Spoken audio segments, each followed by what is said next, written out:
السلام علیکم ورحمۃ اللہ وبرکاتہ۔ رب اشرح لی صدری ویسر لی امری واحلل عقدۃ من لسانی یفقہوا قولی۔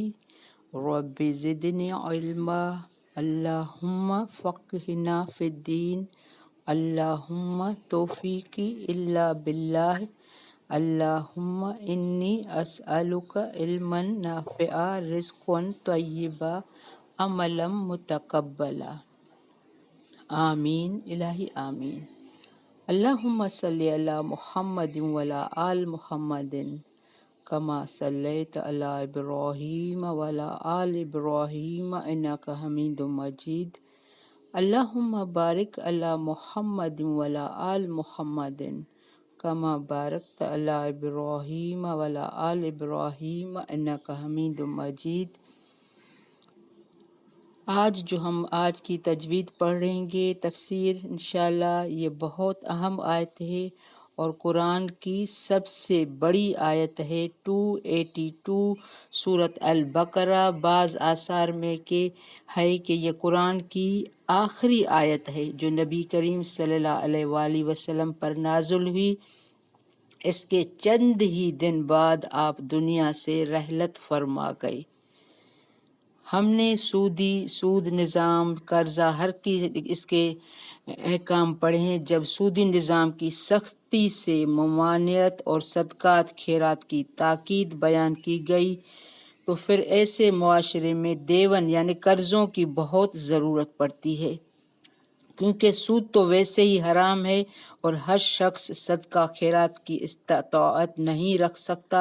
اسی طرح ہر شخص صدقہ لینا بھی پسند نہیں کرتا، پھر اپنی ضروریات و حاجات پوری کرنے کے لیے قرض ہی باقی رہ جاتا ہے۔ اسی لیے احادیث میں قرض دینے کا بڑا ثواب بیان کیا گیا ہے۔ تاہم قرض جس طرح ایک ناگزیر ضرورت ہے، اس میں بے احتیاطی تساہل جھگڑوں کا باعث بھی ہے۔ اسی لیے اس آیت میں جسے آیت الدین، دین مانا قرض، دین کہا جاتا ہے، جو قرآن کی سب سے لمبی آیت ہے۔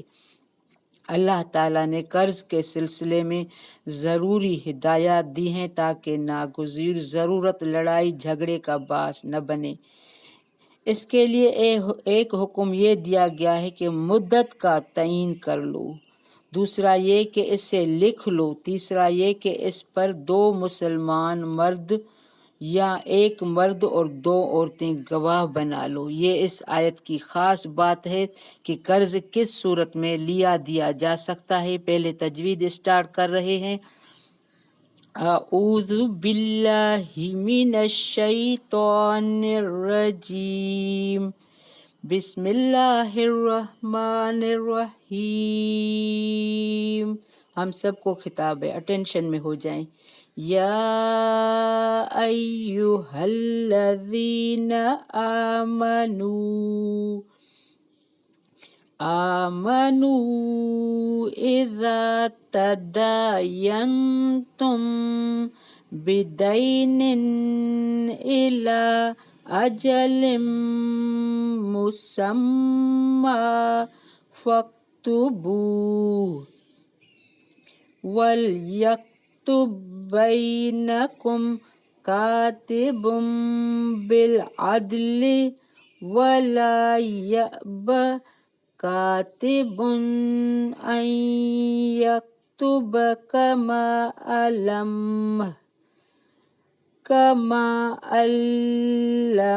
اللہ فلیکتب ولیملل الذی علیہ الحق ولیتق اللہ ربہ ولا یبخس منہ شیئا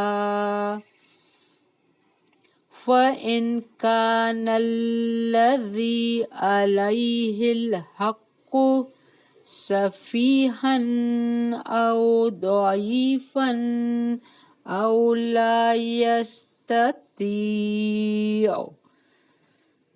أن يمل هو فليملل وَلِيُّهُ بِالْعَدْلِ وَاسْتَشْهِدُوا شَهِيدَيْنِ مِنْ رِجَالِكُمْ فَإِنْ لَمْ يَكُونَا رَجُلَيْنِ فَرَجُلٌ وَامْرَأَتَانِ ممن ترضون من الشهداء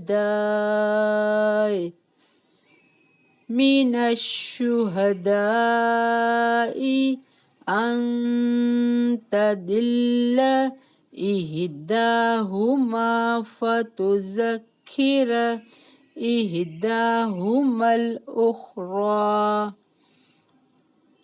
ولا يأبى الشهداء إذا ما دعوا ولا تسأموا أن تكتبوه صغيرا أو كبيرا إلى أجله ذلكم أقسط عند الله وأقوم للشهادة وأدنى ألا ترتابوا إلا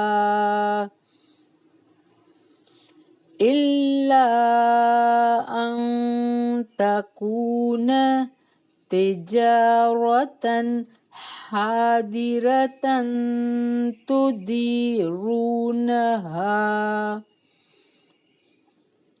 تديرونها بينكم فليس عليكم جناح ألا تكتبوها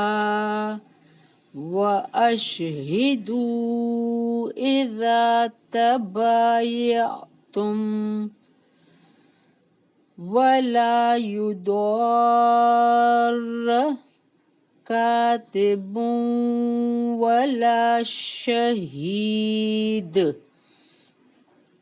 وإن تفعلوا فإنه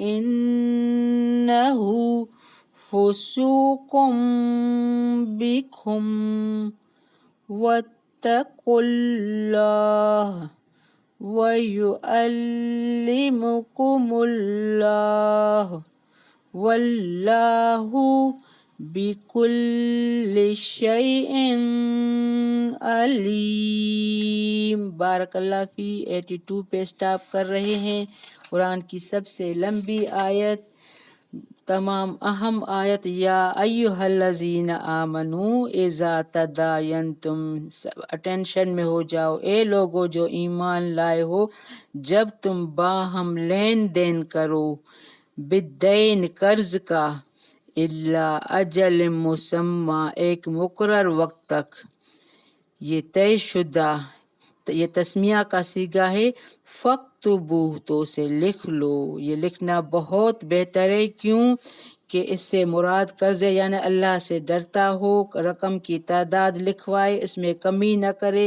آگے کہا جا رہا ہے کہ یہ مقروض اگر کم عقل یا کمزور بچہ یا مجنون ہے تو اس کے ولی کو چاہیے کہ انصاف کے ساتھ لکھوا لے تاکہ صاحب حق قرض دینے والے کا نقصان نہ ہو۔ آگے آ رہی ہے فَاكْتُبُوا وَلْيَكْتُبْ بَيْنَكُمْ، اور چاہیے کہ لکھے درمیان، بینکم تمہارے، کاتبٌ بالعدل ایک لکھنے والا ساتھ عدل کی، وَلَا يَأْبَ كَاتِبٌ اور نہ انکار کرے لکھنے والا، کیونکہ شیطان ہر چیز میں انکار کرتا ہے تو پھر انکاری ہو جاتا ہے۔ ان یکتب کہ وہ لکھے، کما علمہ اللہ فلیکتب جیسا کہ سکھایا اسے، علمہ اس نے سکھایا اسے، اللہ اللہ نے، فلیکتب وہ چاہیے کہ وہ لکھے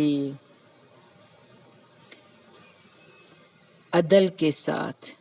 عدل انصاف سے کام ادائیگی کریں، گواہ بنایا جائے، قیمت لینے والا دینے والا کب کس وقت کیسے ادا ہوگی یہ ساری لکھنی چاہیے۔ وَلْيُمْلِلْ اور چاہیے کہ املا کرائے، لکھائے، مقروض جو قرض لے رہا ہے وہ املا کرائے یعنی لکھوائے، الذی علیہ الحق وہ شخص جس پر حق ہے، یعنی مقروض جو قرض لے رہا ہے وہ اچھی طرح لکھ رہا ہے تاکہ اس کا نقصان نہ ہو دینے والے کا۔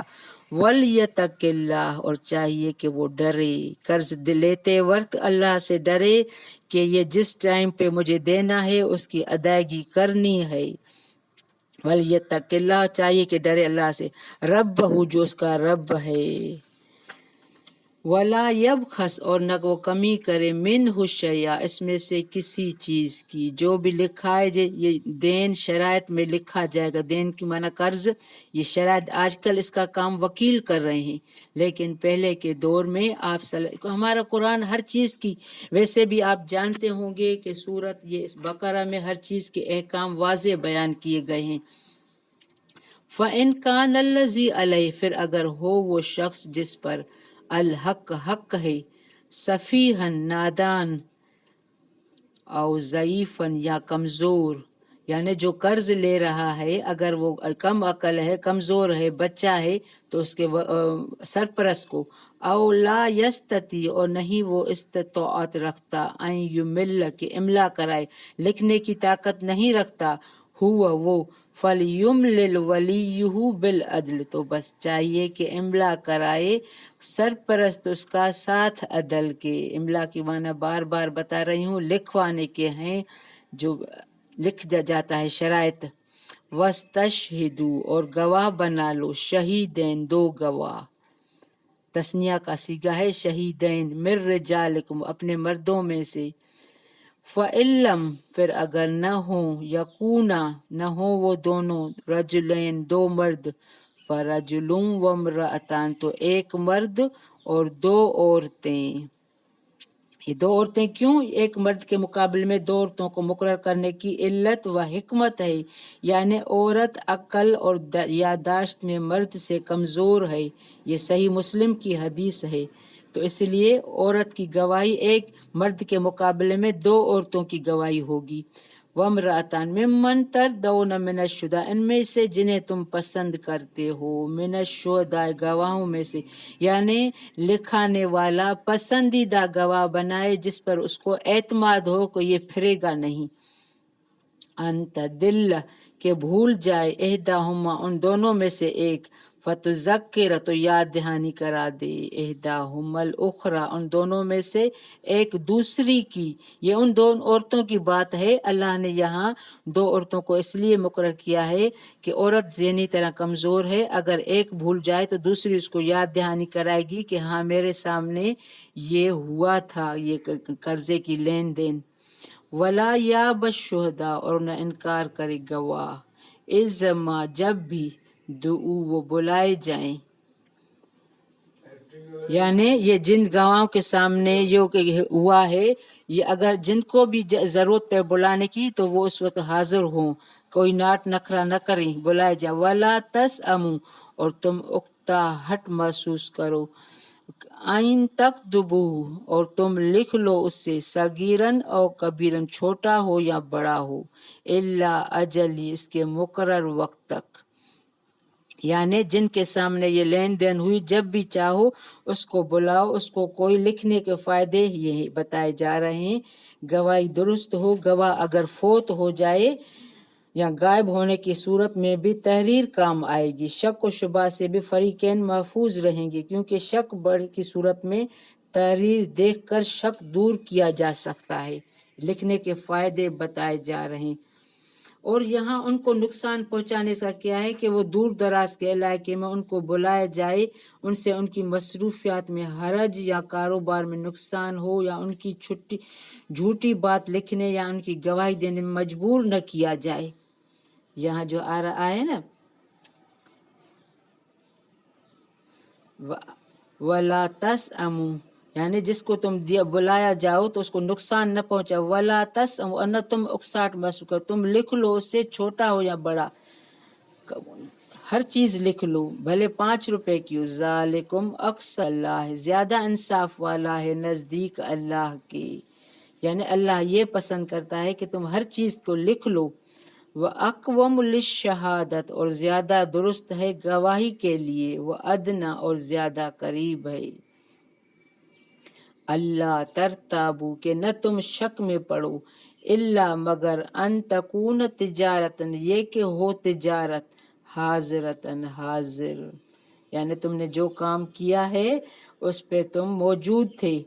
تو دیرونہا، تم لین دین کرتے ہو جس کا، بینکم، آپس میں، فلیس علیکم، تو نہیں ہے تم پر، جناح، کوئی گناہ، اللہ تکتبوہا، کہ نہ تم لکھو اسے، یعنی تمہیں اللہ نے یہاں ہر چیز بتائی ہے، ان کے نقصان، یعنی جن باتوں کی تاکید کی گئی ہے ان پر عمل کرو، جن چیزوں سے روکا گیا ہے ان سے اجتناب کرو۔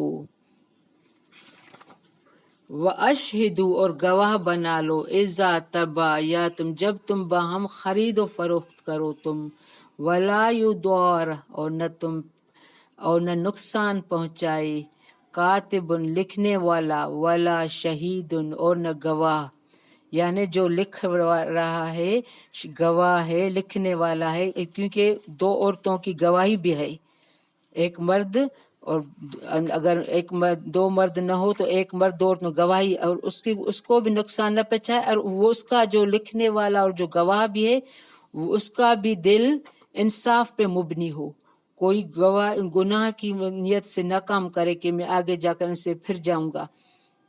وَإِن تَفْعَلُوا، اگر تم ایسا کرو گے، فَإِنَّهُ فُسُوقٌ بِكُمْ، تو بے شک وہ نافرمانی ہے تمہارے لیے۔ اوپر کیا بتایا گیا، اگر تمہاری نیت میں نقصان پہنچانا ہوگا لکھنے والے کا اور گواہ کا، اگر تم ایسا کرو گے تو نافرمانی ہے تمہارے لیے۔ وَاتَّقُوا اللَّهَ، اور ڈرو اللہ سے، وَيُعَلِّمُكُمُ اللَّهُ، اور سکھاتا ہے تمہیں اللہ۔ واللہ بکل شیء علیم، اور اللہ ہر چیز کو خوب جاننے والا ہے۔ یہاں ہر چیز کا بتا کے اور بعد میں کہا جا رہا ہے کہ واتقوا اللہ، ڈرو اللہ سے۔ بارک اللہ فی، السلام علیکم ورحمۃ اللہ وبرکاتہ۔